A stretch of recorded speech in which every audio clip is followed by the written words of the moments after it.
Good evening, and welcome to the Newseum's Walter and Leonore Annenberg Theater.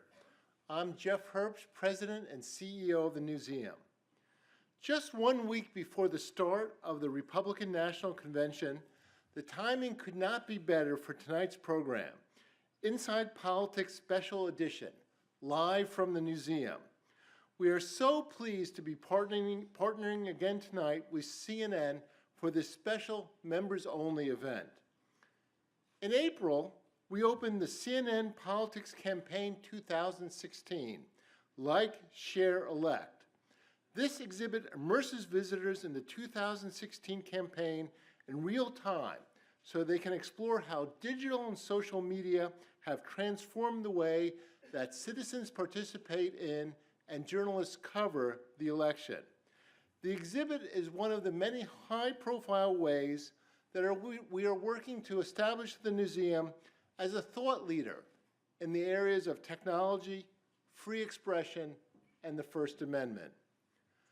The Newseum explains, supports, and defends free expression and the 5 freedoms of the First Amendment.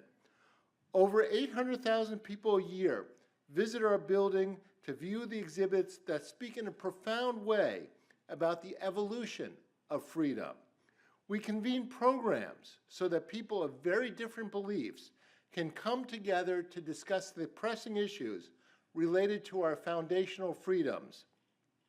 And our educational programs provide teachers worldwide with course materials that touch more than 3 million students, and we are redoubling our efforts to promote even more online education. Like, Share, Elect is just the most recent way we are exploring the critical way in which social media is affecting the campaign. We've enjoyed an incredible partnership with CNN Politics in creating this unique event, as well as our technology partners, Facebook, Instagram, Pivot, Signal Labs, and Foxtails. We are really delighted tonight to be joined by CNN's top political team and contributors to talk about the state of the presidential election and to further discuss the impact of social and digital media on this unprecedented campaign season.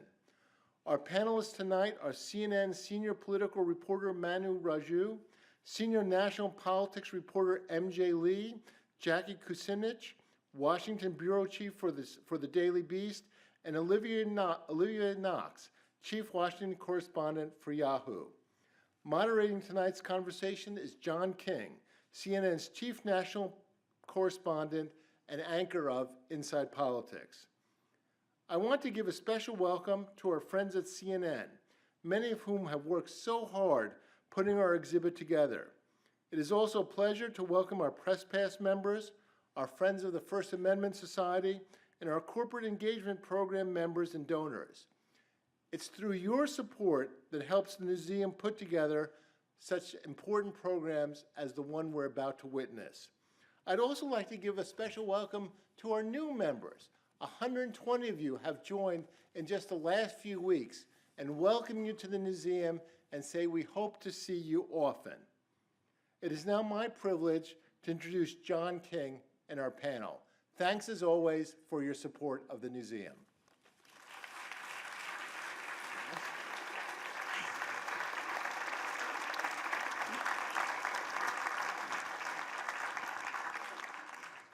Good evening.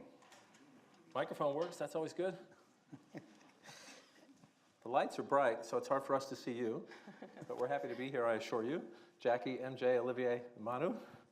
Let's just start with an easy tee it up question.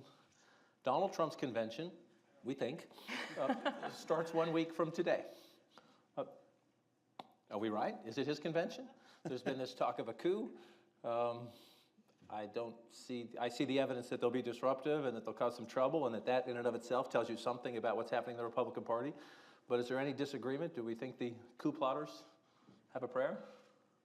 I don't think they have a prayer. I mean, they'll try. They'll organize before the convention to try to see if they can get a rule to unbound the delegates on the first ballot so they could vote their will, so their conscience, so to speak, as they say, the conscience clause, but they don't have the support. And it's hard to see this succeeding. And there's not, this is being organized by a small group of delegates who don't have the support of organizational support of the party establishment, of the leadership, people who could potentially make this be effective and successful.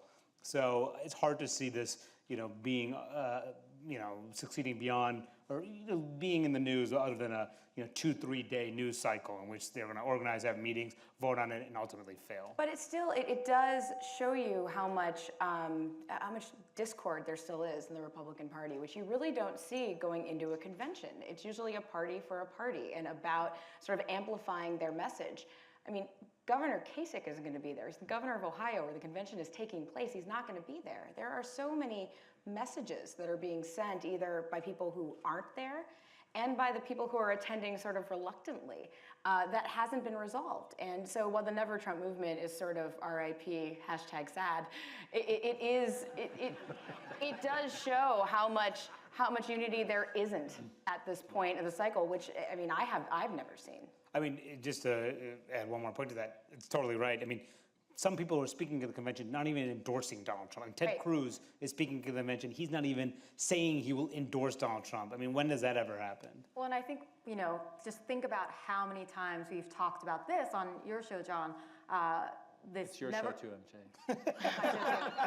Never Trump movement, and is this going to be the time that the movement actually gains some steam? And there have been moments where, fits and starts, it has sort of gained more headlines, people were talking about it more, but at no point did the movement gain enough momentum to actually become a real thing that could stop Donald Trump and his, eventual winning of the nomination. I do think, though, that there's something to be said about the people who are going there to, I think, make a point and sort of a last stand to prove that, this is not a candidate that we're supporting, and I think they want to leave that mark and use the convention to do that.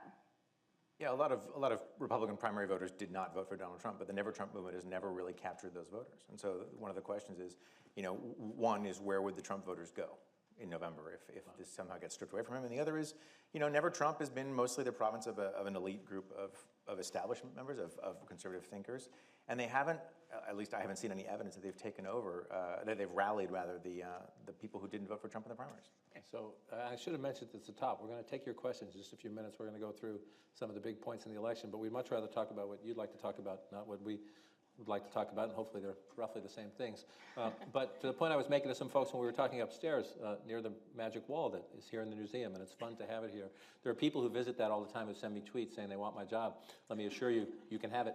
You just have, if you get good enough at it, just basic proficiency, we can have a little negotiation. My boss is in the room. Sam, you haven't left yet, have you? We can figure that out. But what does it tell us? That you're right.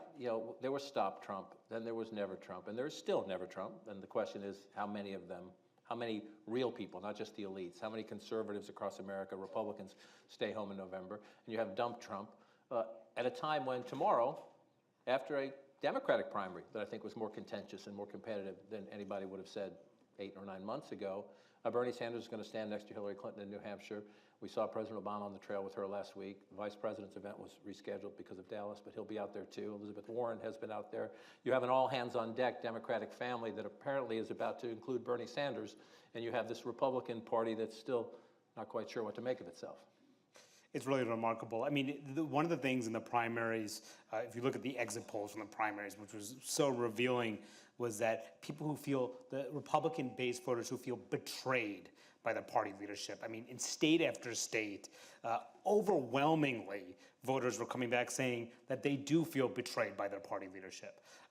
And that's that's very remarkable, something we probably have not seen in a very long time. We all know that Washington is unpopular, Congress is unpopular, but for voters of the same party to feel that their party has failed them, their leadership has failed them, is very, very significant. And so that just shows, the folks in Washington, the leadership types, didn't want Donald Trump, of course, and they didn't know how to organize to beat him, and they were nervous about him. But the fact that they did not unite behind him made no difference to the party base, because the party base voters don't care what they think, because they think that they have not done their job in Washington. So we have not seen this level of disunity within the party in a really long time. One of the go ahead, I'm sorry.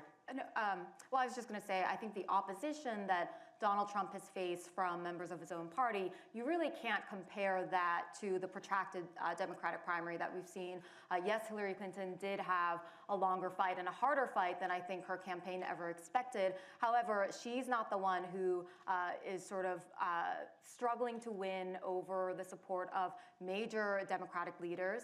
She's not the one who seems to be, Donald Trump seems to be struggling to get major Republican leaders to speak at his own convention. I don't think we have a former presidential nominee other than, no, do we have anybody who is actually Dole come to the speaking there? Republican? Dole, I don't think it's speaking. I think when I spoke to his spokesperson recently, she said he will probably be in and out. I mean, I think all of that goes so much. That's not washing his hair. Solid. So I don't think the two things is really comparable. Okay, so let me interject for a second then. So we're describing unity and family coming together on the Democratic side, and Republican chaos is a kind word for what's happening in the Republican Party. And yet, as we sit here today, if we went state by state, and even the Trump campaign concedes this, if the election were today, state by state, the Trump campaign, at least the professionals in the Trump campaign, I think it would look a lot like 2012. That maybe one or two states that Romney lost, the Republicans might pick up one or two states. But they think essentially it was 332 to 206 from the Electoral College perspective last time. 51-47 in the popular vote, but 332 to 206 is a blowout. Trump campaign thinks if it were today, it would look like that. But it's not today. It's 120 days from now, and if they look at Pennsylvania, they're down 2 or 3. If they look at Michigan, they're down 3 or 4. Even if you look at the national polls, which I was telling somebody upstairs, are largely useless at this point in the campaign. You don't want to invest too much time in reading national polls, but in the national polls, he's down 3 or 4 or 5. So describing these two planets, Planet Democrat and Planet Republican, forgive my language, people, then how in the hell is he close and competitive and does he have a chance to win this race? Well, I mean, no one likes either of them. I mean, let's be honest. No one likes Donald Trump or Hillary Clinton. It's one of the things I'm going to be watching after Bernie Sanders' endorsement, presuming he endorses her tomorrow, which we all think he's going to, where her unfavorable numbers go.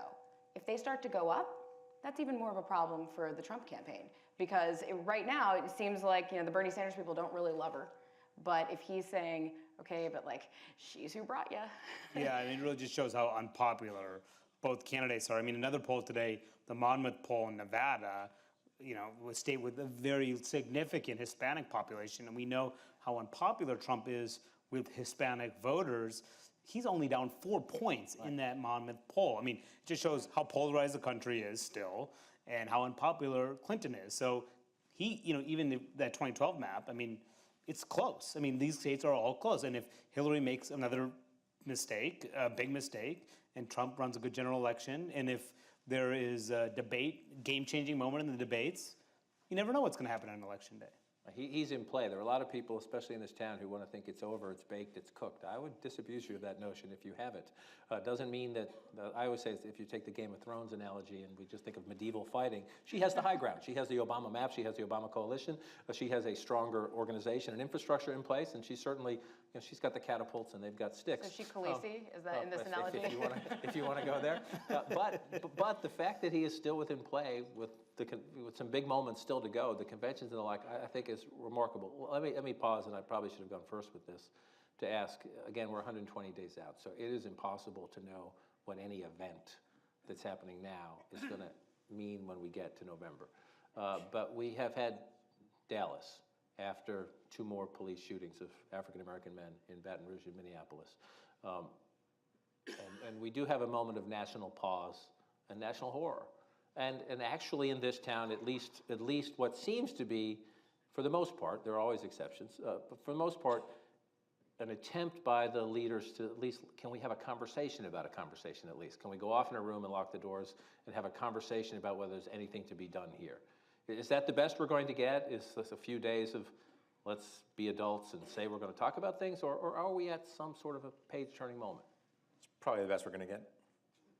I mean, look, you know, if Newtown couldn't galvanize the gun restriction folks to a point where they could pass modest background checks, then why would this?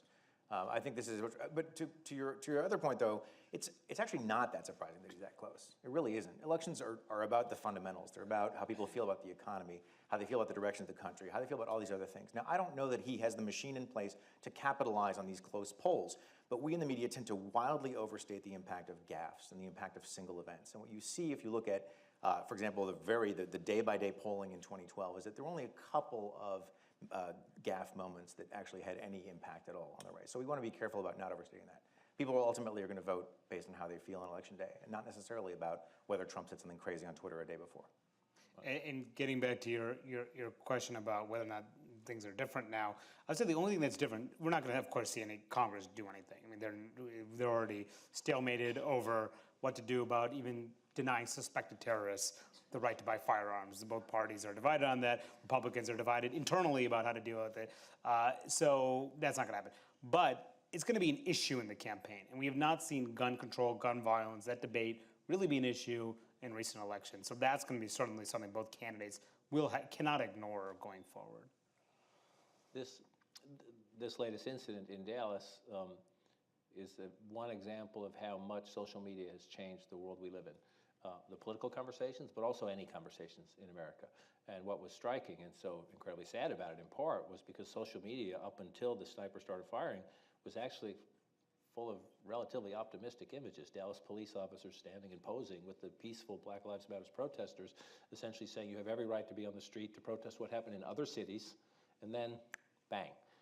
And then you see in the aftermath, whether it's candidates or whether it's interested players, some who do have stakes, some who don't, who just need to get their name out there. But what have we learned? What have we learned in this election? I just would say at first that, number one, it's striking to me that America is about to do something it doesn't usually do. We're going to elect an older president generationally than we have leaving office. And we've had 3 relatively young 2-term presidents in a row, and we're going to have an older president, which doesn't happen all that often. But the oldest candidate in this race is the candidate who is, in his mind, a rock star, but is certainly an adept user of social media, especially Twitter, to do his business. I mean, watching Donald Trump use social media to his benefit, I think has been one of the most fascinating sort of storylines. Perplexing, confusing. But no, I mean, he obviously knows how to get attention and to, I mean, he personally is sort of in charge of the tweets that go out. I will say, though, if you look at some of the more recent tweets from him, especially after Dallas and after some of these more traumatic events for the country, you will notice that there has been a bit of a change in his tone. And I think that speaks a lot to sort of the way that he's tried to pivot and become more of a general election candidate. And we all, wondered, is this moment ever going to come? And I do think, at some point, something started to change when he started hiring more sort of Republican strategists and professionals who have done this before and who really understand, I think, better than the candidate himself, that the rhetoric and the message that you use during the primary season really does not work in the same way in the general election. I think it's too soon to make that, to say he's changed. I think that's definitely true. I mean, because just last week we were talking about frozen coloring books and the fact that sheriff stars are the same as the Star of David. And that clearly came from the candidate himself. Completely, and you could kind of see the push and pull of his advisors. Saying he would try to pull back from that and then go headlong into it again. Right. So it's teleprompter Trump versus Trump at the stump. And they're 2 very different people at this point. And so you're absolutely right that you do see him reining in a little bit. But then there is like the actual person that seems to come through, whether or not Paul Manafort and his advisors that are like, please don't do that today. I mean, the people in Washington want the teleprompter Trump. They want the scripted Trump, the guy who will stay on message. But how do his core voters feel about that Trump? They don't. They like the authentic Trump would say whatever's on the top of his mind, not the guy who sounds like a conventional politician, which is what folks here want to hear. So it's an interesting tension. But the problem is that if Donald Trump is really interested in winning over, moderate voters in Virginia and the suburbs of Virginia, the soccer moms, I think that he has to change his rhetoric. That kind of rhetoric that you talked about doesn't work as well in the general election, and I think that's why the map could be so different for Donald Trump this year. So 3 things about social media, right? One, it's no longer weird to quote a tweet in a news story. It's been mainstreamed, right? So true. 2, Twitter's where the elite talk. Okay, I don't know how many of you in this room regularly use Twitter. I'm betting more of you use other social media platforms. Media is not where the American public is having this conversation. It just isn't. That's not where the traffic is. They don't drive a ton of traffic to news stories, but it is where the elite talk. And 3, and this is, I think, one of the most important conclusions about social media, and we've seen it in the rise of the Obama social media machine. Do you remember that weird phase where all the utopianists were saying social media is going to be great? We're going to have all these citizen journalists. We're going to have this wonderful national conversation. Because the barriers to entry now are so low. And a lot of these people, including some journalism professors, didn't think it through and didn't realize that actually what the reduction in the barriers to entry means is very powerful constituencies, very powerful organizations or individuals with constituencies can now much more effectively bypass the media. It's become much more a tool of the powerful than it has of the people, even with the moments that you are describing. Even with and Mr. Trump went after me yesterday morning, the underachieving John King. It was a very pleasant moment. But it's an interesting... Hey, John, only the elite saw that, John. You're fine. Yes. But it increased your Twitter following, I'm sure. It may have. But you've run the thing. I was thinking of responding, but I decided not to. That if by lies, he said we were lying. I said, if by lies you mean talking about things you said, people who work for you said, or people who you share DNA with said, then you're right. But what does it use? The bypass the media part, though, for him is that he doesn't have to bypass the media. So for him, it's kind of like an extra weapon, or is it a toy? Because he's had more free media than any candidate in the history of the Yeah, but hold on, because there's free media and free media. When the media spend 2 weeks after his announcement saying, "My gosh, Donald Trump said all Mexicans are rapists," that's not. I mean, I've had this theory that there are some politicians who remember 8th grade math, the absolute value, right? You put these 2 lines around a negative number and it becomes a positive, sort of magically through math. He's the ultimate absolute value candidate. He takes negative 1,000. Decides it's actually 1,000. But he does need it.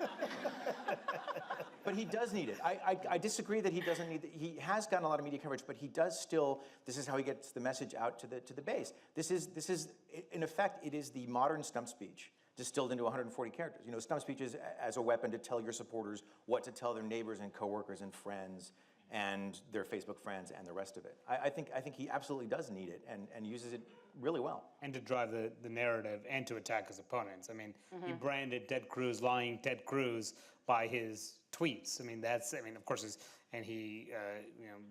speeches, of course, he said it too, but by tweeting it nonstop, lying Ted, crooked Hillary, that became Low energy. Low energy Jeb, yeah, little Marco, yeah.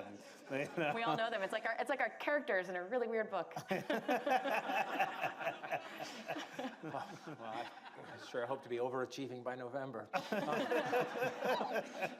So we talk about this, and it is funny because it's so unconventional, but it's about real things. And so let's come back to the Trump effect. We don't know what's going to happen in November. We know he's competitive with 120 days out, and if it were today, he'd probably lose. And we know there's this tension. It's a hostile takeover in the Republican Party.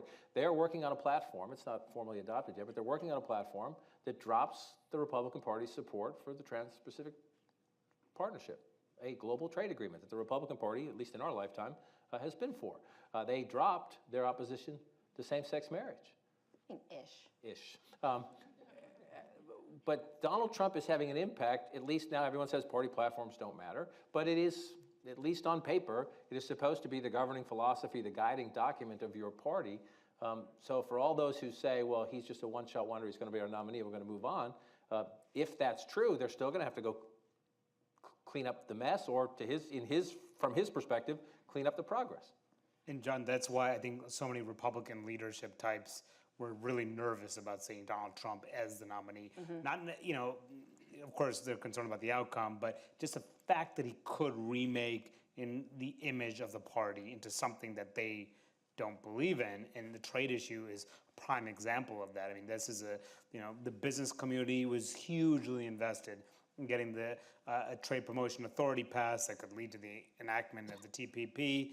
Paul Ryan was the author of the trade promotion authority legislation that the president signed. That was the president's biggest domestic achievement in his second term, something that he cut a deal with Republicans on, to essentially say that, to say no to all of that is very, very significant. And it throws into question about whether or not they could get the Trans-Pacific Partnership ever enacted, even though that is a huge, something that most Republicans here in Washington support. Even Democrats took it out of there. I mean, the Democrats, Bernie Sanders was pushing for his views to be in there, and the Hillary Clinton faction was trying to keep it in, and so even Democrats are divided on trade. So it's sort of this issue no one wants to talk about anymore. It's become a third rail, which is so weird, particularly on the Republican side. I mean, when was the last time you saw the Chamber of Commerce coming out against the Republican nominee? Right. What? It just doesn't make any sense. And that was a moment that was just shocking and unprecedented. And so, again, it's the wild ride that is 2016, but what are they going to do? If the building the wall and then banning Muslims were sort of the game set of Trump's play, trade was the match. I think trade was in the Republican primary. He got the economic constituency as well, a blue-collar constituency. Maybe they're not Republicans. Maybe they're new voters. Maybe they're coming in or the disaffected Republicans. But early on, I think we underestimated how important the trade portfolio was. Then when you saw Sanders' success as well. But to the Democrat point, so the Republican platform, whether it matters or not, we can debate, I guess, when we're here 3 years from now in the next election, when Cruz is challenging President Trump. No, but we can debate that then. But the Democrats are the Republicans are not moving right. They're moving Trump. After years of moving right, now they're moving toward Trump. The Democrats are moving left on health care, on minimum wage. They're not. Sanders isn't getting all he wants on trade, but Bill Clinton's Democratic Party, Hillary Clinton's about to become the nominee of the Democratic Party, but it is not Bill Clinton's Democratic Party, and it's not even Barack Obama's Democratic Party. It's moved to the left of him.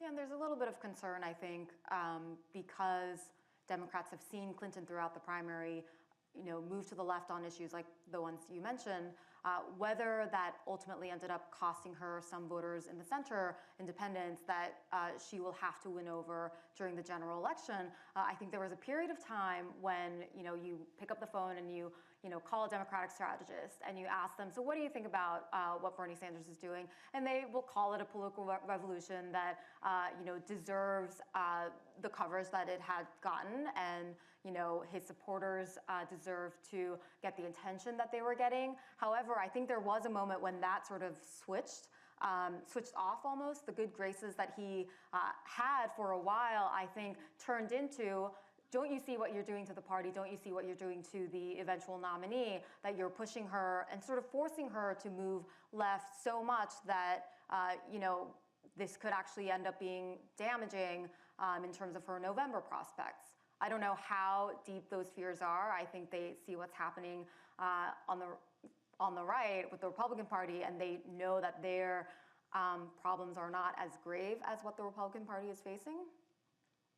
And I think that's what's going to be so fascinating about Hillary's vice presidential pick, too. I mean, if recognizing that this party has shifted left and folks on the left still are skeptical about her, does she pick someone who could reach out to those Bernie Sanders supporters who are concerned about her positions on Wall Street, on trade and income inequality, and have someone who could speak to those people? I think that has to be part of her calculation going forward. Well, I was going to get to that in a minute, and please, folks, get your questions ready. We're just a few minutes away. I was going to get to that in a minute, but since you bring it up, let's do it. Let's start with Hillary Clinton. She's got a little longer time, and she'll wait to see what Donald Trump does and see if there's anything she needs to do to adjust from that. But as she narrows down her choices, by most accounts, and again, if we've learned anything this year, is expect the unexpected, and we're on a roller coaster with a blindfold on, but by most accounts, her list is pretty conventional, right? Tim Kaine of Virginia, Sherrod Brown of Ohio, maybe, Elizabeth Warren, who we would not have put on the list. I don't think Hillary would have put her on the list at the beginning of this campaign. But I think because of the Sanders factor, made the list. You hear about one of the Castro brothers, Tom Perez, the labor secretary. You don't hear about, if you talk to the Clinton people at the very, very beginning, if you go way back before Sanders emerged, they thought, given her negatives, given the fact that a lot of people view her as polarizing, there was some talk that she'd have a walk to the nomination and she might pick a Republican or an independent from the business community. I don't think we're going to see that happen now, but what do we think? Gosh, this is like the certain way to be wrong. This clip's coming back in like 2 weeks. Exactly. I'm like, There's some roll tape. friends here. None of you people understand that this is completely off the record. All right, if you don't want to do whose, let's do what? Let's do what? I mean, what does she need? Does she need to? Is the Warren being out there aggressively for her? Is Sanders, who's going to endorse tomorrow, is that enough? She gave him, much of what he wanted. The Sanders people say 75 or 80% in terms of the platform. Is that enough, or does she still have to do something that says, okay, fine, I know you're going to be watching me anyway. Now I'm bringing one of you guys in, or can she be a little different, a little bold, or maybe it's boring and predictable, the old-fashioned way, pick Tim Kaine, get Virginia, and also get a guy who can do all the Spanish language television stations. I'm in the camp of, I think that's enough. I was there when Elizabeth Warren made her endorsement of Hillary Clinton, and the energy in the room. I mean, Sanders was so he was so yesterday by that point, right? He had lost his sort of clout.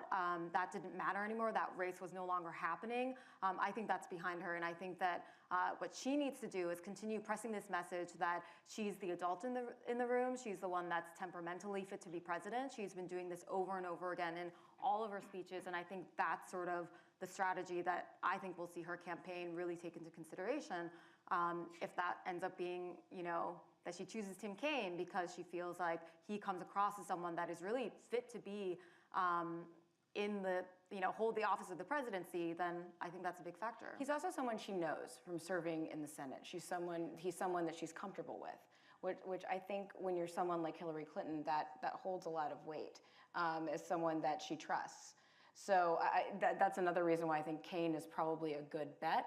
And it's the first do no harm. Now, there was some stories about the fact that he took some gifts when he was governor of Virginia, which was totally legal. It just doesn't look good now, since we've already had a governor get into big trouble because of the gifts after the fact. But he seems to be where the good money is, but this campaign, And this is, she has to look at also a governing partner.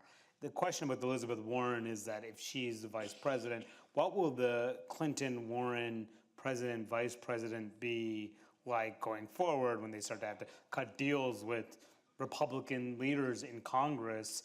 And Elizabeth Warren, who is, spoke to the, for lack of a better word, purity politics on the left and has not really been a deal maker because she sticks to her issues and very effectively rallies her base, but is not a deal maker.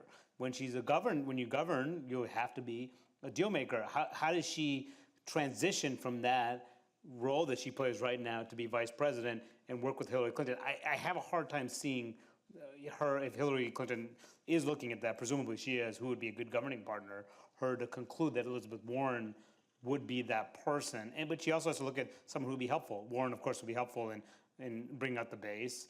Sherrod Brown, you mentioned, he is anti-trade, economic populist. He could presumably help win Ohio, could stop Trump in an effort to win in Pennsylvania and the Rust Belt states. But there's a Republican governor in Ohio, Kasich, and then that would mean a Republican senator replacing him, and that's something that Democratic leaders don't want. So Perez, uncertain, it's not clear how much excitement that he would bring. Of course, he's Hispanic, could help with the Hispanic vote, presumably. Castro brothers, Julian, really.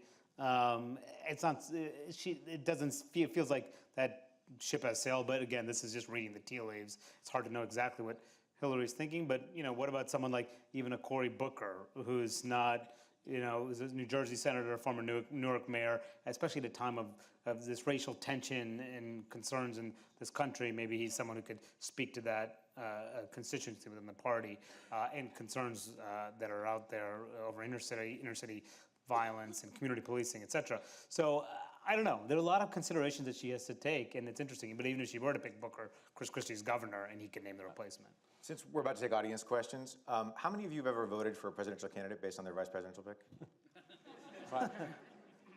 What do you get? No, seriously, what do you get? What do you get with a vice presidential pick? Okay, I think first do no harm was important.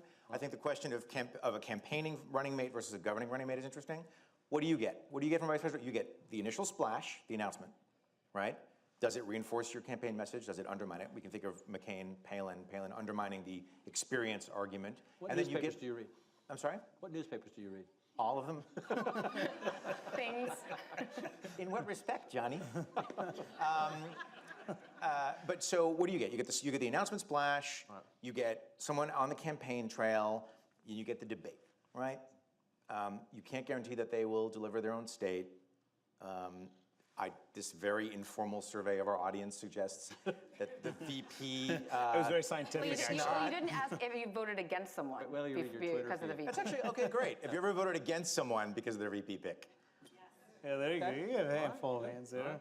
So you can do wrong, but you can't do right. But that's why first do no harm was important. But so let's not overstate what happens when someone announces the VP pick. I think this is going to be especially interesting this year because I think Jackie mentioned earlier, which is the sky high, let's just call them the loathing numbers because they're not even dislike. Let's just, America, you hate your two nominees. It's cool, it's fine, I get it. But the loathing factor, like, do you have to take that into your assessment as you pick a VP? I agree with you. I mean, that it's an overrated thing in terms of the consequences on the election, the impact on the election. It does change the conversation sometimes for a day, sometimes for a week or a couple. It used to be you did it more for ideological balance. If you were more liberal, you reached out to be more moderate. If you're Reagan, for example, you picked Bush, or if you were Dukakis, you picked Lloyd Benson. Those days are gone. Both parties view it as sort of a base turnout election now. They don't view the middle as big anymore. Is it, just to play a bit of a contrarian, is it any different for Trump?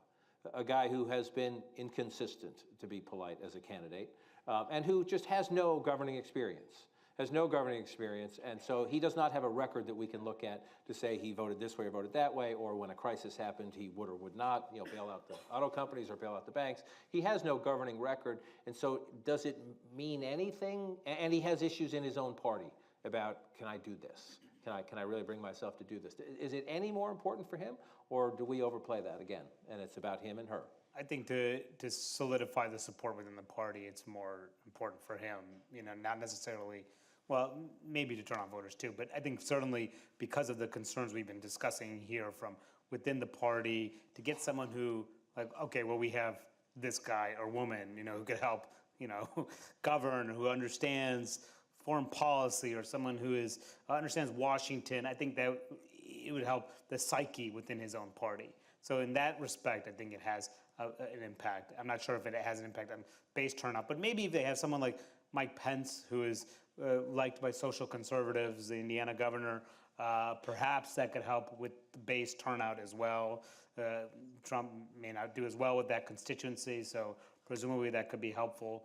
But I do think it is more significant, possibly for him. I think this is where your idea that there are campaign running mates and governing running mates is really interesting, because I think there's actually an overlap for Donald Trump. He has hinted in the past, and obviously this is dangerous terrain because he changed his mind, but he has hinted in the past that he wants a bridge to the establishment of the party, a bridge to Congress and the rest of it. I think this is where that dichotomy actually comes together, and he probably wants someone who can do both. He's not going to need someone to be to do the traditional job of attack dog. He's perfectly comfortable in that role. There's no, we can wait for his pivot to being presidential. It's not going to happen, just to be clear.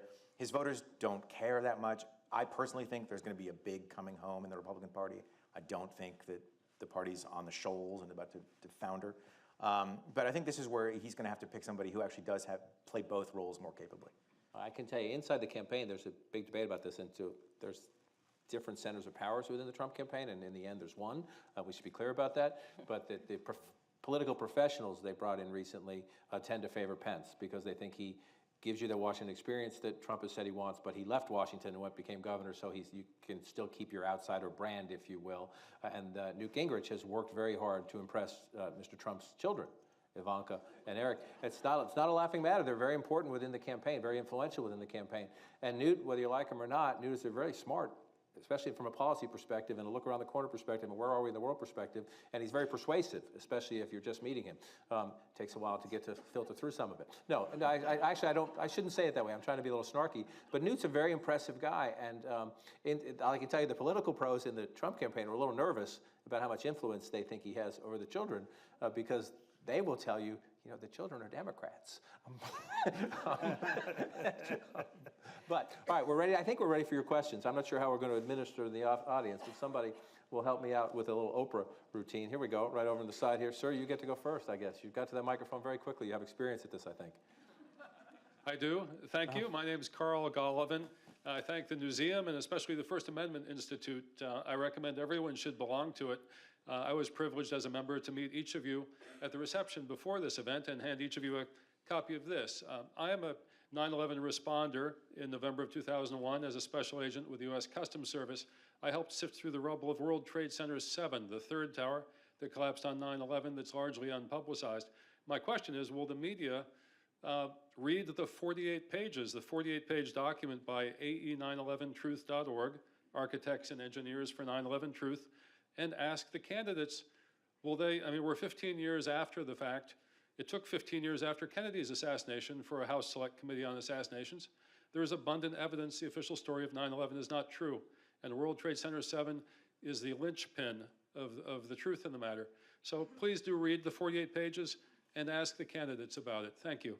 You have my word. I'll read your document. You gave it to me earlier. I was at the White House on 9/11. It's not at all an inconsequential day to me. I appreciate that one. Question, sir? Yes, hi, my name is Morgan Jamison. I'm from Fairfax County, Virginia. Now, complete the identification now, since we met upstairs. Let's be fair, be transparent. All right, so to be transparent, I'm a delegate for Hillary Clinton and the vice chair of the Fairfax County Democratic Party. So, given that, in all seriousness, with the way race has been brought up in the last week in our country, in our current situation with race and identity politics in that sense, does having a vice presidential nominee who pulls toward an electorate versus who can relate to an electorate cause more ground, in the sense that Barack Obama brought out first-time African-American voters? Do you need somebody from the Latino community or somebody who can relate to it pull out those voters? Tim Kaine was a missionary in Honduras. And, do you need him or somebody who people can say, I know who that person is versus I can relate to them? I think that's one of the very interesting questions that Hillary has to confront. I don't mean to be flip, but you have just gone from having the first African-American president and then to have two white guys at the ticket, or a white gal and a white guy. It may not play well with some constituencies within the party, particularly at this time of racial tension and concerns that folks in Washington are not listening to, are not in touch with the concerns of people in the African American community. And that's one reason I mentioned, someone like, who, I don't think that Cory Booker will get it, but I think that someone like a Cory Booker could be an interesting choice for Hillary to consider because of that. Someone who could speak to that real feeling within the country, especially in light of all these police shootings that are happening right now. And that's one of the risks for Tim Kaine too. Getting Tim Kaine, if you add Tim Kaine to this case, yes, he's a safe choice, but does that not really, does that show that she's not in touch with what's actually happening, the feeling that's happening within the country right now? So, yeah, that has to be a consideration for, I don't know if you guys agree. But I think if we're talking about, the Hispanic community, for example, there's no question that Donald Trump does not do well with that group, whereas Hillary Clinton does much better. So it's not like, in my opinion, Hillary Clinton needs someone who can help her win the support of the Hispanic community. It's more, is there someone that can help her make sure that they go out to vote? If 7, 8, or 9 Hispanic, Americans out of 10, are opposed to Donald Trump and are more inclined to support Hillary Clinton. The bigger question is, are those people actually going to go out and vote for her come election day? I mean, just to interject, we're talking about folks who this is some of them the first time they will be voting, and that's the thing. This is the largest growing portion of the electorate, and what is going to drive them out. That's kind of where I'm trying to figure out what's happening. You make an interesting point about the new voters, because you had President Obama, without a doubt, then Senator Obama, and then President Obama, brought new people to the table in high numbers. Donald Trump has brought new people to the table on the Republican side, including younger people, but also some people, disaffected people who hadn't played in a while, if you will. I think you raise a very important question, and I think that because you are likely to have, unless Cory Booker is the choice or unless she surprises us. At the beginning of the campaign, I used to always think of Deval Patrick as a wild card for Hillary Clinton, but he works at Bain Capital now. And, Senator Sanders, what do you think now? I think it's more unlikely, given how the campaign is going. But I would say this. We have a president whose approval rating is now at 51, 52, 53, depending on whose poll you want to look at the moment. And I do think the president of the United States is going to be incredibly important to the Clinton campaign in the sense that to drive turnout, to try to get people to come out. If she can't do it herself, to Olivier's point earlier, you have two candidates who are viewed negatively by a majority of Americans and by more than 6 in 10 Americans in most data you look at. If they themselves can't motivate people to come out, do Latinos come out for Hillary because Trump motivates them? To voting, they're voting more against than for. I think we'll have a lot of that at play in this election. But I do think if you look at your state, it's more Latinos, but it's also the African Americans in certain parts of the state. It's not, well, does she get 90+%? It's what's the turnout number? Because if that turnout drops just this much in Virginia and just this much in Ohio and a little bit more than that in Pennsylvania, if it doesn't exist in North Carolina, then states that are either blue or available blue are not. Just that one single change in the margins can flip those states. So I would say until we see evidence otherwise of their motivational skills themselves, the two nominees, the President of the United States could be a unique asset to Secretary Clinton. Sir? Hi, I have two questions. One is you guys listed a bunch of different potential vice presidential nominees, appointments for, but you never mentioned Christie. Why do you think he sold his soul for nothing? And the other is, what's the purpose of a platform? I know in theory it's so that the party, has rules that they run by, but if Hillary or Trump decide, I don't really care what the platform said, I'm going to go and do what I want to do, hoop-sized policy wonks care. You mean you can't tell us? Well, I figured you guys might be able to. It's a good question. Anyhow. I mean, it really is, but it just gives, it's there mostly for candidates to be able to point to something that the party believes in. And you're right, I don't think the average American really cares what's in the platform, only unless there's something outrageous that is, new, or it's another way for parties to show that they've changed. Democrats in particular, when they finally put gay marriage into the platform, it's a really big deal. So it's a way to show progress in a way, or if you're on the other side, not. Yeah. But in terms of Christie, he is very much in the mix. But it's hard to see. There's parts of the Trump campaign. They like him. They like him a lot. He's a really loyal surrogate. He'll go and be with Trump wherever, and he's really pushing for it. But he's got a lot of baggage. He does, and he's so unpopular in his own state. And in his own party. I was talking to some Republicans about this today. I mean, he did three things that come to mind when you talk to Republicans. 2012, when he embraced Obama during Sandy, and in the heat of the re-election campaign, Romney folks were not happy with that. Two, he essentially ended Marco Rubio's campaign. I mean, he going after him in that New Hampshire debate so effectively, and Rubio never recovered and ended up in 5th place in New Hampshire when he thought he'd be in 2nd place. He thought he could win South Carolina if he did well in New Hampshire, ended his momentum, and effectively ended his campaign. And third, he endorsed Trump at a time when the anti-Trump folks were still trying to figure out how to stop Donald Trump. Right. So, I mean, those things, people just look at it, a lot of folks in his own party, are just don't like Chris Christie. And if you got it on the top of the ticket, or number 2, I'm not sure how well it would go over here. But maybe it doesn't matter, as we've been talking about all night. Can I also say a quick thing about the VP deliberations?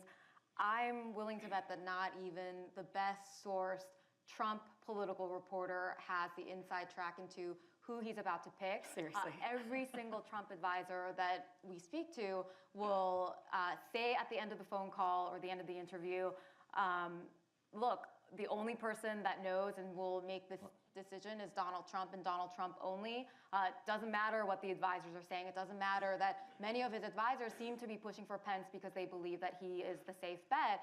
It doesn't matter at the drop of a, just at anything, Donald Trump could just change his mind and say, I'm going with this person because that's what I feel like doing today. Well, that's what I feel like tweeting. Yeah, in this sense, I agree completely with the talk inside the Trump campaign. But again, if you go back to Olivier's point about Christie, if you're Trump and you value loyalty, and if you're Trump and you accept the argument that it only matters in a couple of circumstances and the biggest one is the debate, well, that would be a plus for Chris Christie, wouldn't it? Now, ideologically, geographically, look at the electoral map, what does it get you? But Trump doesn't think like that, so I would not count Governor Christie out. He doesn't think, he may be right. When we say this, by traditional metrics, we say all the time, Trump doesn't think like that. Trump doesn't think TV advertising matters. He's not on television right now, and Hillary Clinton has spent millions in the last couple of months on television. Well, Trump's still in play, so you can't argue he's wrong yet. You may be able to argue he's wrong the day after the election, but we can't argue it. And to the platform thing, I would say, as someone who used to go to the conventions early and religiously watch the platform debates back and forth, and sometimes they were really interesting. When Bill Clinton was nominated, a different kind of Democrat, much like the party platform's changing now for Trump. Now they're largely written by the interest groups. And it's a shame in some ways, but people, I think voters are much less affiliated with parties. You may be a Democrat, you may be a Republican, but I don't think there are a lot of people who are going online at home to decide their vote in November what the Democratic platform says, because people are increasingly more suspicious and less affiliated with big institutions, and more suspicious, including of us, of media. Anything big is suspect in America right now. It's been trending that way anyway for a long time, but especially after the financial collapse. And so the parties don't mean what they used to, as much as they used to. And so I would assume the platform doesn't either, except when you do put something in there that somebody can use in an attack ad, they will. Thank you. Hi, my name is Ella. This your first or second presidential election? Second.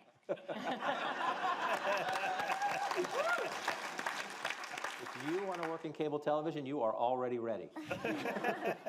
I have 2 questions, and my first question is, if Hillary Clinton is elected, what do you think some of the things that she would do while she was president?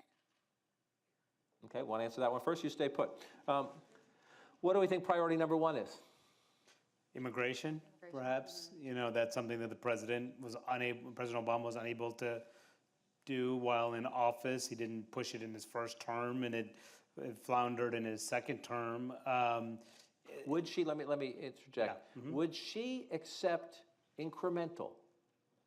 The reason these things always get stalled or passed only with Democratic votes in the case of the Affordable Care Act or the stimulus plan is because you have to make them sweeping, you have to make them comprehensive, and you have to only do your plan. You can't do the other guy's plan. Would she, do you think she would do, this is what I want, but I will take this and cut a deal if the Republicans still have the Senate or the House? Yeah, it depends on how big of a majority she has in either chamber. Maybe the Democrats are the minority in both chambers, and she has to accept something. So, a lot of it will just depend on the makeup in Congress. But you have to think that if she wins, there's a very good chance that she takes back the Senate, or it's very, very close either way. And even if it's close, I should just say that she will still need Republican support to do anything. So that means that if she does do something on immigration reform, it's not going to be, she won't be able to get a major package through. It will have to be incremental reform, I think.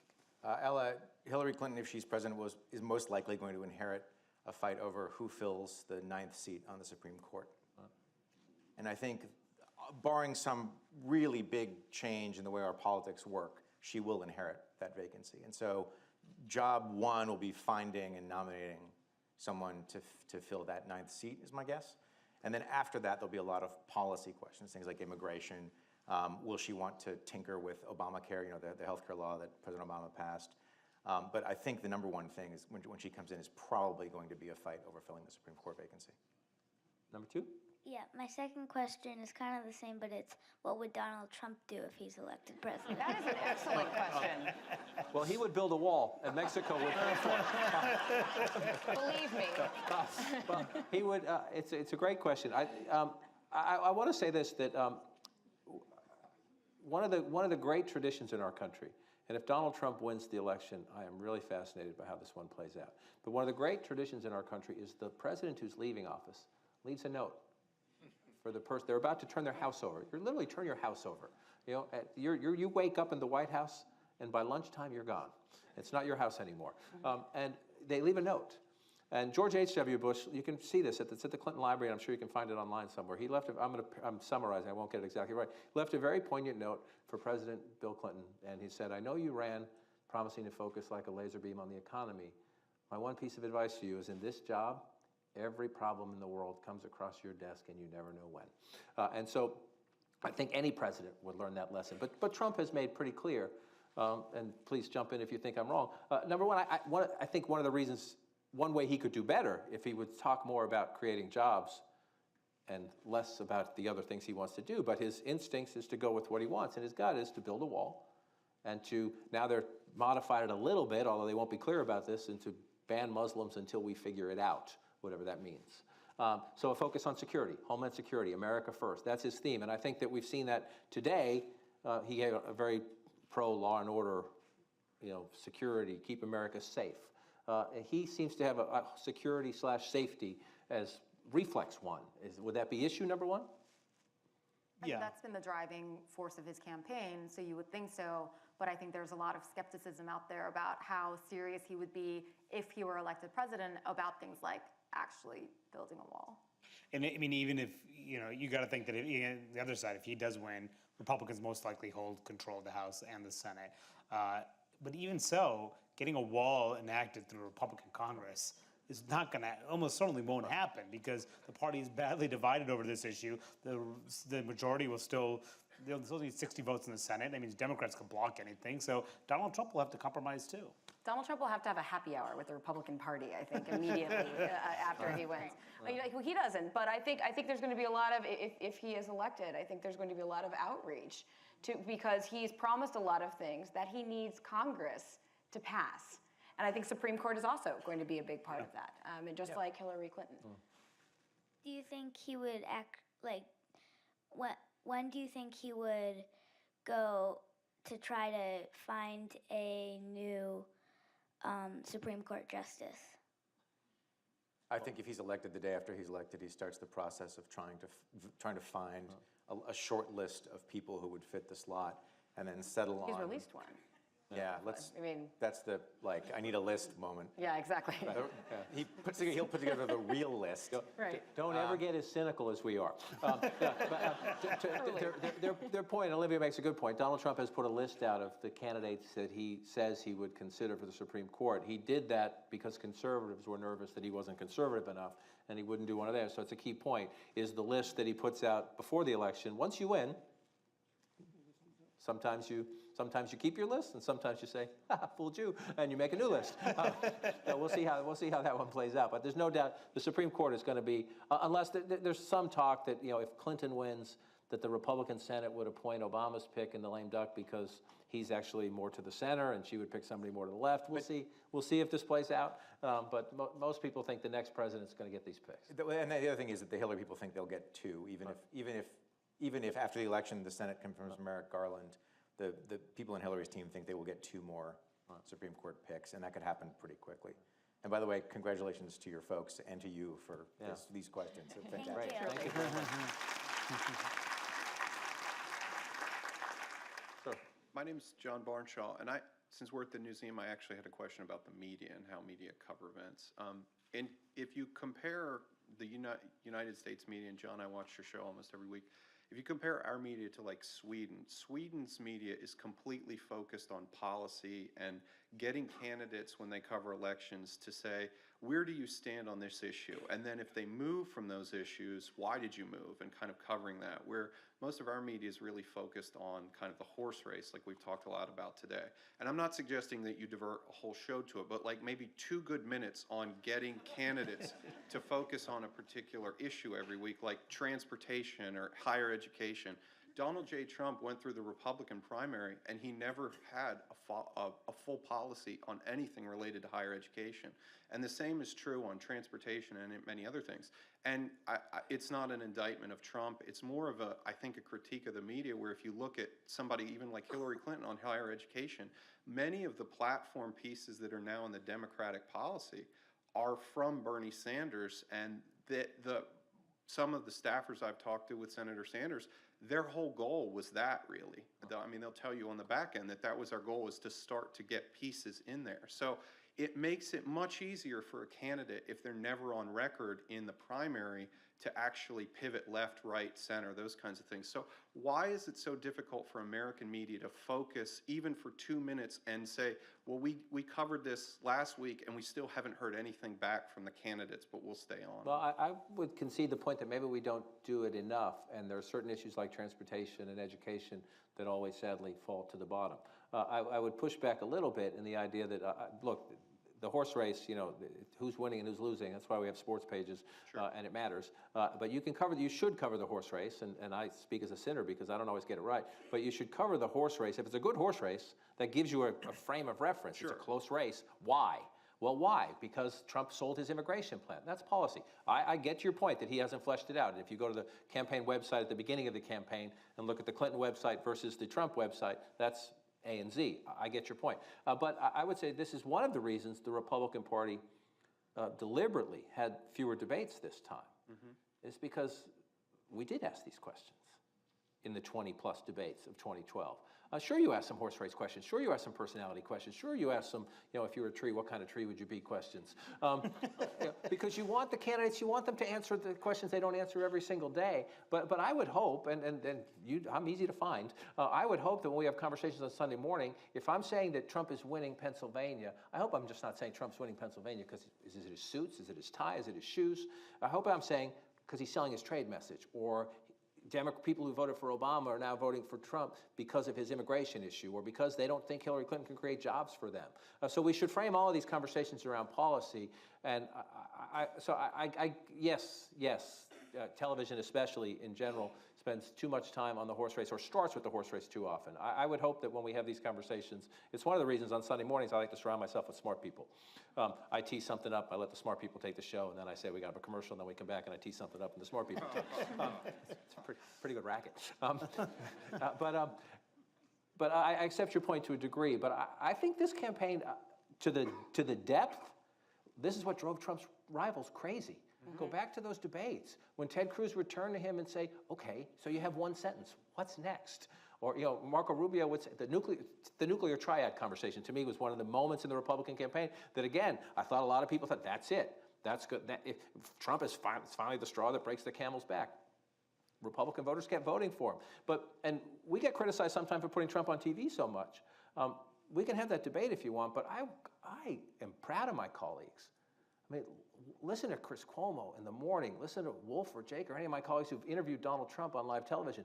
He doesn't answer, but they're constantly pushing for the answers. What are you supposed to do? I mean, at some point, I view this, and I'm rambling now because this is important to me.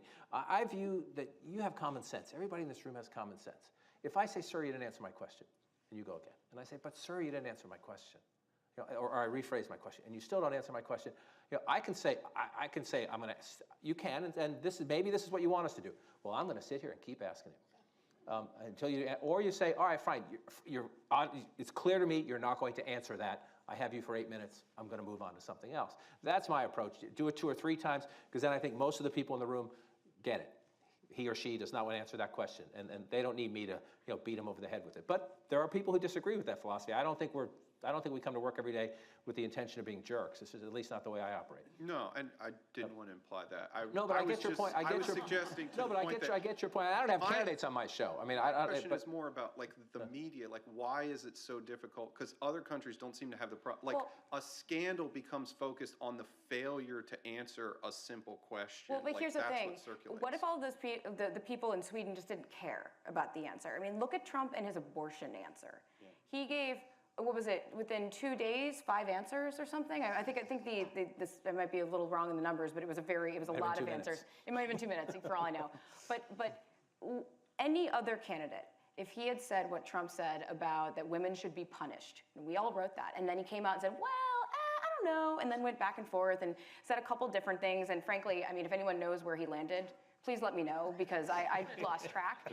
But it doesn't hurt him. And we've written the story so many times saying, he said this, man, that guy's done, because of policy, because he said something that was such an anathema normally in any normal cycle.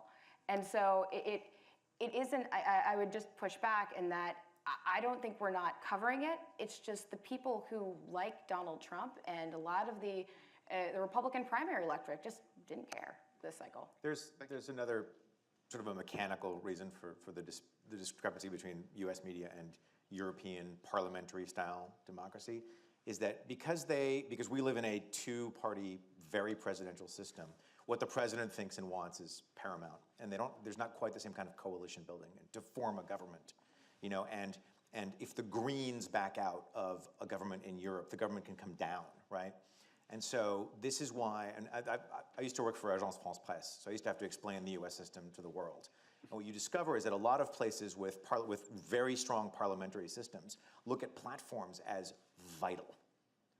And they look at party agenda as vital. And in America, we're more attuned to, look, if the president wants to set aside this document that's being thrashed out right now, he can, or she can. And so there's sort of a mechanical reason for not so much the focus on the horse race, although that's part of it, but the way we cover policy is a little bit different.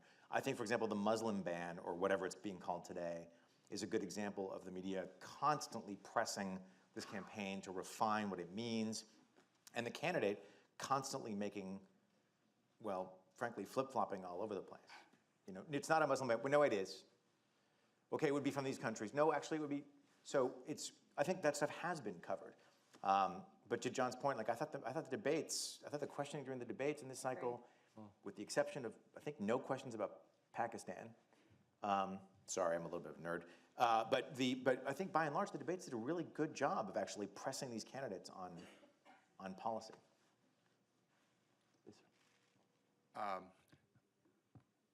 My name is David Hoffman, and I want to thank the gentleman who went before me because, as W.C. Fields once famously said, never follow an animal or a child in show business. And wasn't she great? She was great. John, don't look back. Someone is gaining on you. Okay, I yield to the distinguished young lady. Here's my question. I used to work for AFSCME, the large public sector union, for 12 years in public affairs. Currently, I'm vice president of the Women's National Democratic Club. Yes, men can be members. One of our vice presidents, also Mary-Eva Candon, incidentally, is a super delegate for Hillary. That leads to my question. I'm wearing a Bernie or bust. I'm one of the relatively few members of the officers, certainly, of the Women's National Democratic Club who wears a Bernie or bust wrist thing. But anyway, the question is this. The question is, by the way, I'm supporting Hillary now in case there was any suspense. So the question, and he's going to endorse her tomorrow anyway. So she's bust. What's the H? Okay. Actually, you may keep your job another year, John, with quips like that. Here's my question. How many, do you think there will be very many, this is to the whole panel, of course, do you think there will be very many Berniacs who will sit this one out or, God forbid, vote for Donald Trump? I'll tee it up for these guys quickly. I would just say that's, to me, one of the defining post-convention questions. How does tomorrow go? How does the convention go? How convincing is Senator Sanders to his people? And especially to the question that came up earlier from the Fairfax Democrat, to the first-time voters who might not necessarily, they're in love with their candidate, not a party. I think that's one of the questions, and we need to look at the places, especially the industrial Midwest states, whether it's, find Sanders voters in Pennsylvania, in Michigan, and Ohio, maybe across to Wisconsin. And I think that is one of the defining questions, that the longer it takes for her to consolidate those numbers, and if she has serious issues consolidating in the states where tiny movements on the margins could matter, I think it's one of those little pieces on the margin. And what role does Bernie play going forward? I mean, does he give one speech and that's it? Or is he on the campaign trail a lot? Is he going to give a get his primetime speaking spot at the convention? How much is he going to help bring his own supporters in the fold? I mean, I know he's not a dictator. He can't tell them what to do, but that could certainly help. And that goes back to the vice presidential conversation we were having before, too. How much does Hillary calculate picking someone who could get those, make sure that does not happen, that folks will go the other way and vote for Donald Trump? I tend to, by judging from Bernie Sanders' actions after the primaries ended, the way he went to the White House and had delivered some conciliatory remarks and has not attacked her since Obama endorsed Clinton, it's hard to, it seems like he's going to play what Democrats would view as a constructive role in bringing his supporters in the fold. Presumably that would have some effect. But there is no question that there is a bit of an overlap between Bernie supporters and Trump supporters, in that they are people that tend to sort of want an outsider candidate. They want a change to the establishment. I mean, you're familiar with all of this.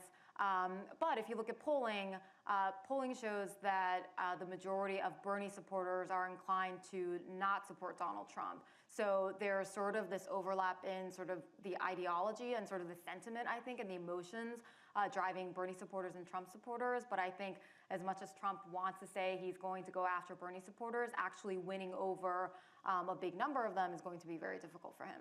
And going back to John's earlier point, this is where Barack Obama on the trail really matters, or Joe Biden on the trail really matters. This is where where Elizabeth Warren on the trail really matters.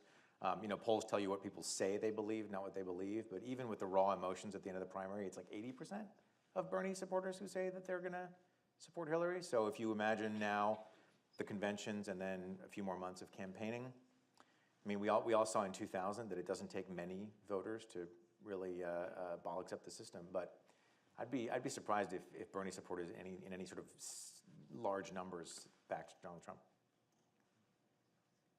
Please. Hi, my name is Christina Hightower, and I wanted to ask the panel, where do you think Jeb Bush went wrong? Because if you had asked me last summer or last fall, I would have guessed that Hillary Clinton and Jeb Bush would have been our two choices for the upcoming presidential election. Do you think that his policies were outdated? Do you think that his campaign was poorly managed or poorly run? Do you think that he lacked passion, like Trump said? Where do you think Jeb Bush went wrong in losing the Republican bid for this upcoming election? He wasn't. Do we have enough time for this? I mean, seriously, it's like.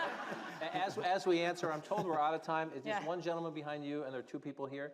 I'm going to break the rules. They told me to take one more question. If these people stay put, we'll try to get through them quickly so that we don't feel rude at the end of this. Please. Oh, no, I was just going to, he wasn't the candidate for the moment. I think that was his biggest flaw, and there's nothing he could do about that. He was, an experienced governor from Florida who had all the right connections and all the money, and voters were looked at him and said, nah, pass, we've had you before. And he couldn't do anything right for these voters. And yeah, part of it was passion. Part of it was Trump's constant hectoring. But at the end of the day, Jeb Bush is not where the bulk of the Republican Party is right now. And he didn't have, he set such high expectations too early on. I mean, they said they were going to raise an insane amount of money and that they would be the presumed nominee, right off the bat. And then, he didn't raise nearly as much money as he said he would. He started to flounder in the polls, and he didn't know he lurched from strategy to strategy about how to deal with Donald Trump, and just fed this narrative that he was out of step and out of touch with the electorate, and he didn't have a strategy that could work in this electoral environment. And, and part of it was largely because, he had, when was the last time he was even on the ballot? I mean, Seriously. Almost a decade ago, right? So that, all that I think factored into his demise, and probably his low energy too, to some extent. I think he is, because the Bush name is so famous, he became the poster child in that field for Republicans want something new. But wasn't all his fault, and Jeb Bush made a ton of mistakes in the campaign. I think being off the bike for a long time was a factor in that. But remember, if you take Carly Fiorina and Ben Carson out of the equation, the other 14 Republicans had a combined 193 years in elected office. This was a deep, experienced group of people. And Trump not only beat them, he wiped the floor with them. And that's not just Trump. Trump was an effective debater. Trump did some things right. But that tells you the Republican electorate was looking for something different. No question, the crowded field benefited Trump because he could win with 30-something% early on. But he kept winning. When he kept winning, and because part of that was momentum, part of that maybe because of the good guys. I mean, Scott Walker, Jeb Bush, Christie, two guys who'd run for president before, and Santorum and Huckabee. This is a deep, experienced group of people. John Kasich, the governor of Ohio. These are not nobodies. If you looked at the resumes early on, you thought it was impressive. They wanted something different. Jefferson County's in the house. This is actually a question for you, the media. So the GOP presumptive nominee, Mr. Trump, has said that he will censor the media. We are in a building that celebrates the freedom of the press. So my question to you is, as President Trump, how are you, quite honestly, I know this is CNN, excuse me, MSN has also been disqualified from having any interviews with Mr. Trump because he disagrees with them. So how do you view his censorship on the media as president? We've been blacklisted. So I'm at the Daily Beast and we were blacklisted at the very beginning. It's been interesting. But Head of the line. Think of it that way. Head of the line. Pioneers. It's like it's a badge of honor. But I mean, but you know what? You still can report it. Our reporters found ways into that event. We found ways to talk to Trump voters. It's not impossible to not be in the media pen and still report the story. But not Trump voters, the president himself being able to censor what you put out. But he can't. He can't. That's the thing. He can't do it. He can censor try. who he talks to. He can, he can censor who he talks to. He can not give interviews with us. That's not going to stop us from But reporting. it is Keeping him honest, problematic. it's just not going to happen. But it is problematic by pulling credentials, pulling those type of things. I agree with you. We could do whatever we want still, but by him to try to deny access is problematic, especially if he becomes president, presumably pulling White House press credentials, not preventing reporters effectively asking questions to the White House press secretary himself in press conference by pulling credentials. That's a problem, but there's little you can do other than publicize it and continue to do your job, which is to try to inform the public. And it's important for us, I think, as media to point out when he is behaving in a way that should be troubling to all members of the media. Please. Yeah, so I think one of the more troubling things we've seen as of late was kind of the fallout of the whole Brexit thing. I think the two most Googled searches in the UK were what happens if the UK leaves the EU and what is the EU? So my question to you guys is, are you seeing kind of a parallel between those people and the American electorate that seem to think that they're voting for something they want but don't really know if it's what they want? And B, is there anything that we can do to prevent that vote from happening where we go, hey, like, what did we just vote for?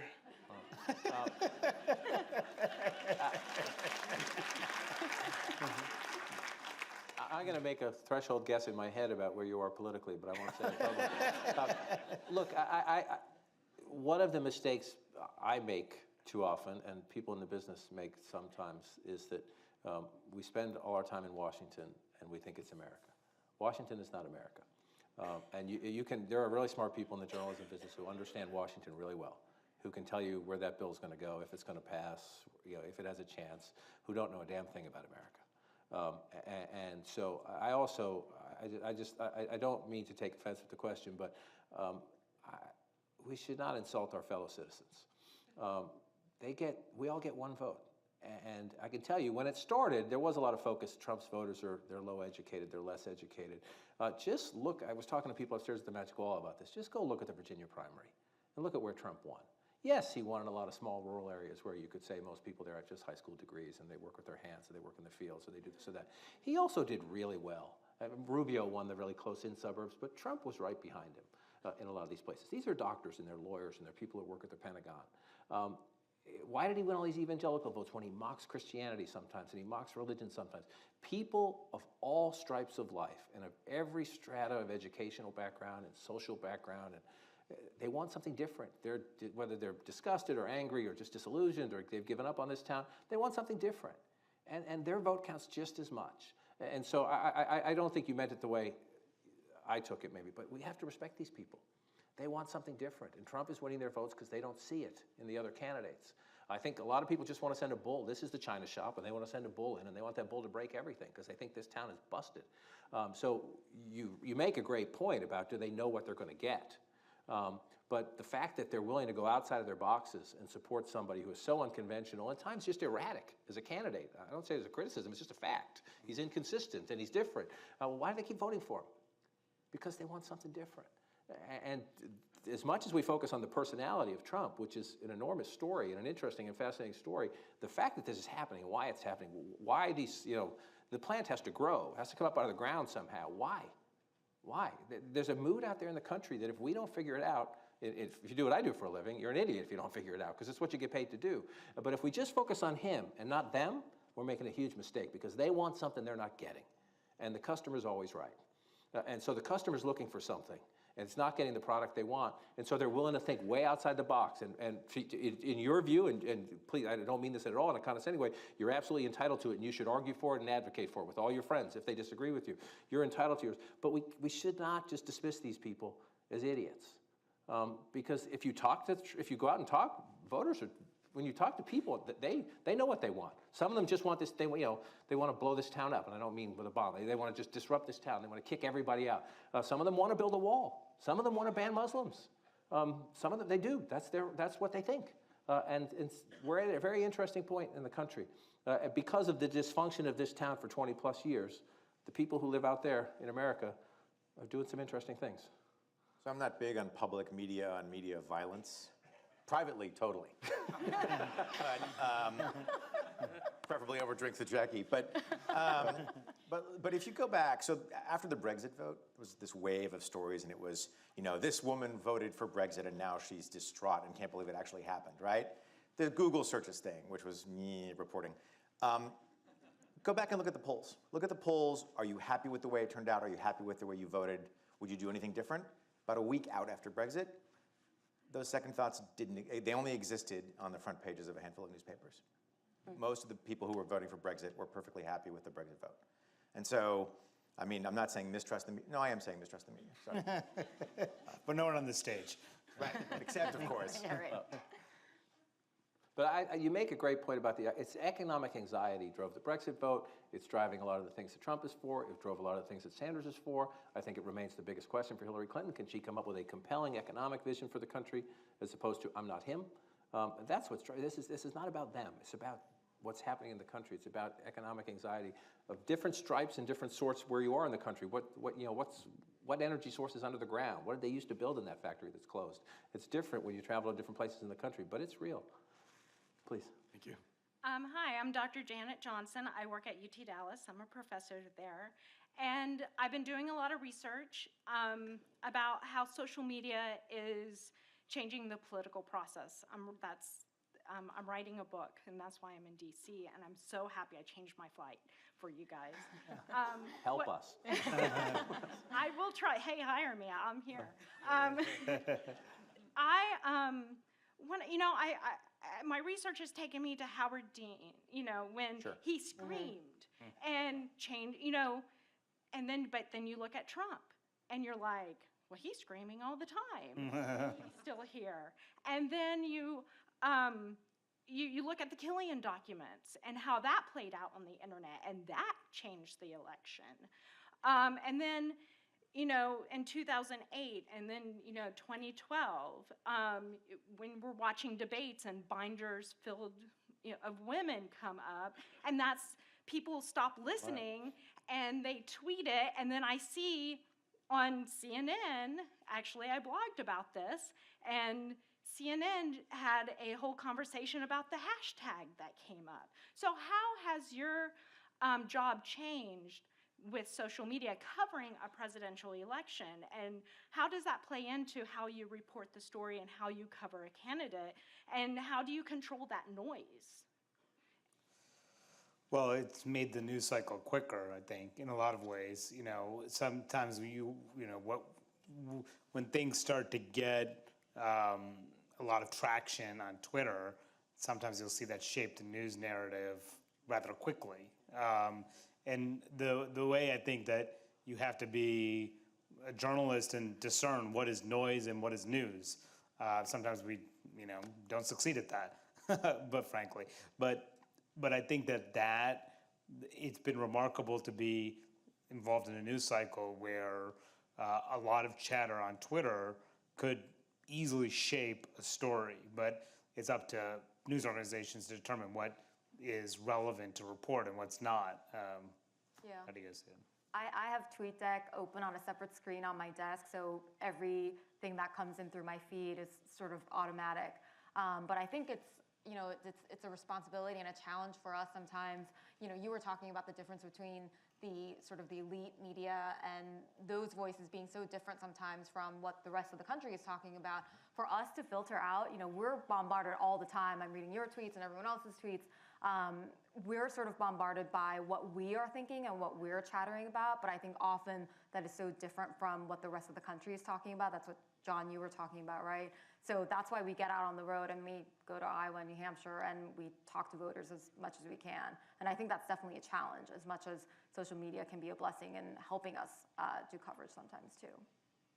Yeah, I have a question or an observation that maybe you can answer as you continue your research. And to your point about Howard Dean screamed, and Donald Trump, as you say, screams all the time, and it doesn't get processed the same way.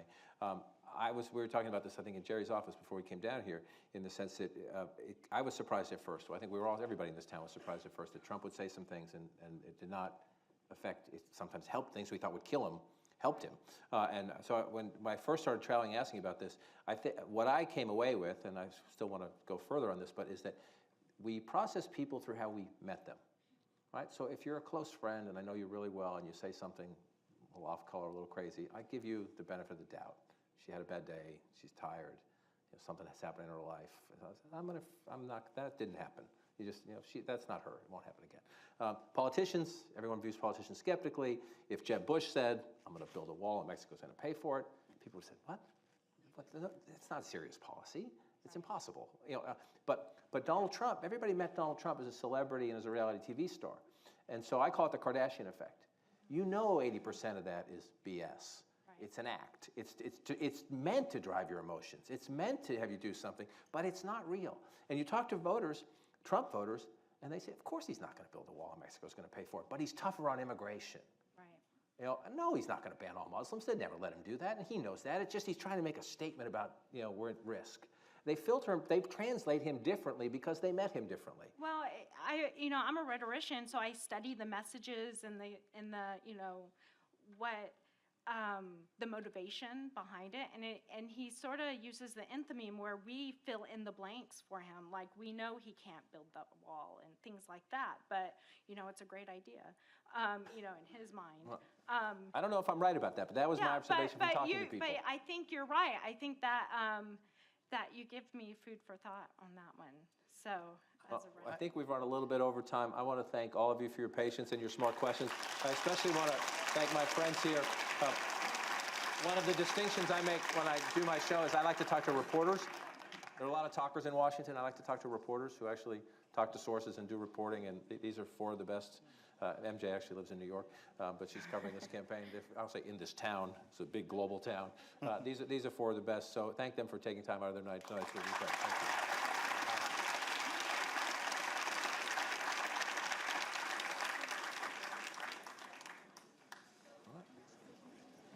I think I was supposed to say go up and out through the center is the best way out. I hope I got that right.